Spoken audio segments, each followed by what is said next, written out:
Our guest today is Raghavendra of American India Foundation. We are going to talk to him today about the state of philanthropy. Venki, welcome to our show. Thank you, Upendraji. And it's nice to see you after so many years. And welcome to Boston. You are based in Washington, D.C., right? I am based in Virginia, outside of Washington. Okay, yeah. Excellent, good. Yeah. So now philanthropy has changed a lot in recent years. And it's a good and bad news. The good news is that there are many people who want to donate, who want to give back to the community. The bad news is that there are also so many new philanthropic organizations coming up every day. So although the donor group has remained the same, the demand for money has increased. So how the philanthropic real charities are coping with this issue?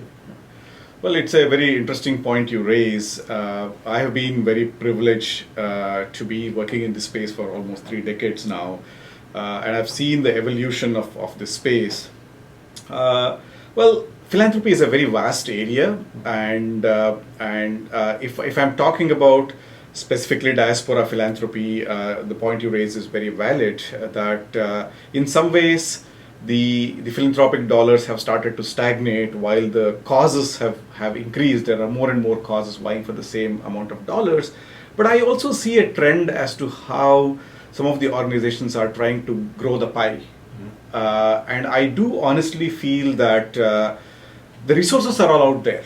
It's only our passion, imagination, and creativity that's stopping us from harnessing those resources. The resources are definitely out there. So I think the organization should try and focus more on growing the pie than, for lack of a better term, competing for the same limited resources. Okay. So now let's come back to AIF. I think American India Foundation has done a great job in terms of growth, in terms of finding new opportunities and new donors and wonderful, their annual events in different towns and cities.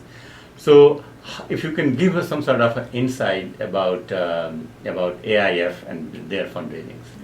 Well, there are some wonderful pioneering things that the American India Foundation has been able to do, because a lot of the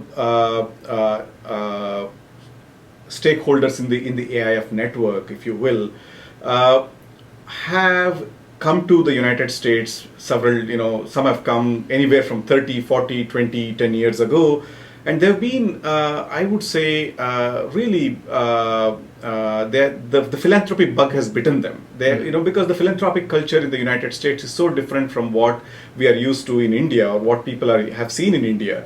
Although the nature of philanthropy is changing there. So what AIF was effectively be able to do is that create this public space, create this public platform where people felt proud to give, made it a matter of pride to give in public, and philanthropy is a very infectious thing, So when people see others giving, everybody wants to give.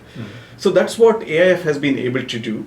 And then there is another very interesting phenomenon about philanthropy, especially when it is done remotely. We are sitting here 10,000 miles away from the issues that we are trying to address. So the transparency and the accountability becomes very important.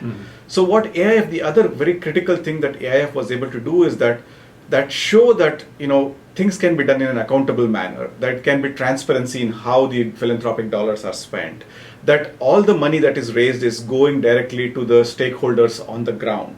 So it was able to demonstrate those things, and that made it very, very convenient and helpful for people to give. No, I mean, I totally agree with you, because I get the annual reports where everything is it's a very open system.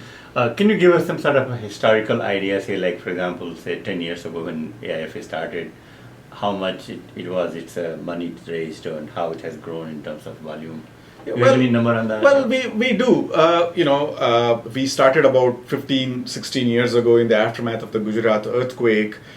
We started, it was in the immediate aftermath of the disaster, there was a quick response from the community to give back and help with the big Gujarat earthquake. But over a period of time, starting with a couple of $1 million raised a year, we have now grown into an organization that raises in the upwards of $10, $12 million. But I think the other metric for us is very important. The metric is how we are able to leverage those 10, $12 million and bring in the co-investment. We bring in the co-investment from the state government, from the central government, from other funding agencies. You mean in India? In India. And that is crucial because, yes, AIF can demonstrate some good models. AIF can bring in some good ideas and nurture them, but we need to, for the scale of the issues that need to be tackled, we need multiple resources and multiple stakeholders to come together. So that's what we have been able to do. Now, I don't know about other markets, but to just give you some sort of a overview about the Boston market, and I would like to know your opinion, is that before, yes, there was only AIF which was doing this type of things here in Boston fundraising. But after AIF, now you have so many other national, charitable groups have come. You have Ekal Vidyalaya has come. And then, so this is on the national scale. But also on the local scale, almost every month there are 2-3 events where people are trying to raise, money for person. What does it really mean for Indian philanthropy? Well, again, it's a very interesting question in the sense that let's look at the since we're talking about philanthropy towards India, let's look at the Indian landscape itself. There are so many issues to be addressed, and there are so many pockets of geography to be looked at. There is the urban-rural divide. There is the haves and the have-nots. There is areas which are arid and devoid of water. There are areas which are which lack basic sanitation facilities. So the scale and the volume of the problems are so huge. It takes multiple organizations to be able to tackle different issues. So what I see is different people have chosen different niche areas. But again, people also try to differentiate themselves in the sense that, for example, AIF takes pride in the fact that it's a broader convening platform.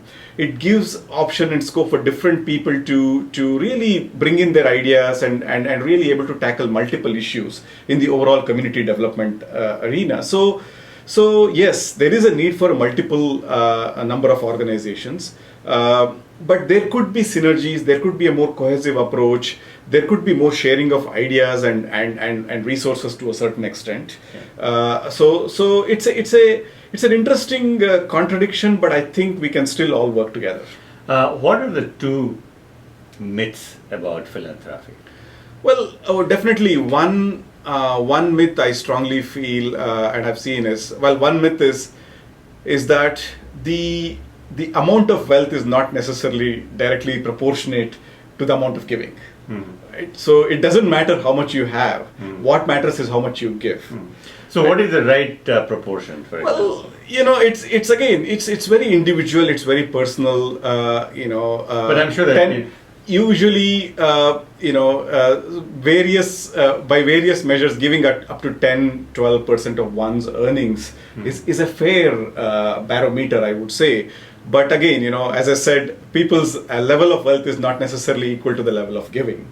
And the second myth, in my opinion, I think philanthropy should be seen in a much broader lens. Giving is not just about money. As they say in Hindi, tan man dhan. There are multiple ways to give. So passion is important. The empathy is important. The money and resources are important. So what you give and how you give.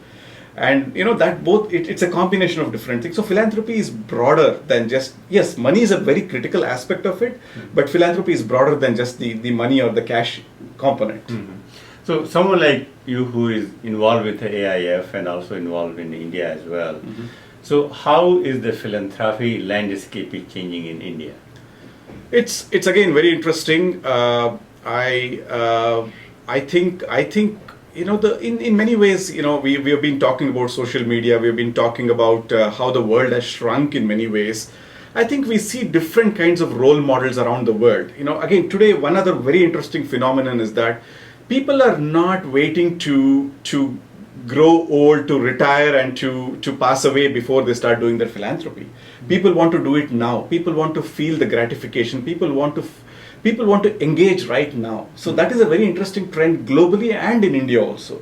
In India, the nature of giving has been very different. There was always the religious path and the religious route, but today people are getting beyond that. While again, any form of giving and any form of doing good is necessary, but people are being a little more direct and practical in how they give, and people also are giving at a much younger age. So those are the new trends that I see. Excellent. Well, thank you very much for your time, and nice to see you again. Thank you, Upendra ji.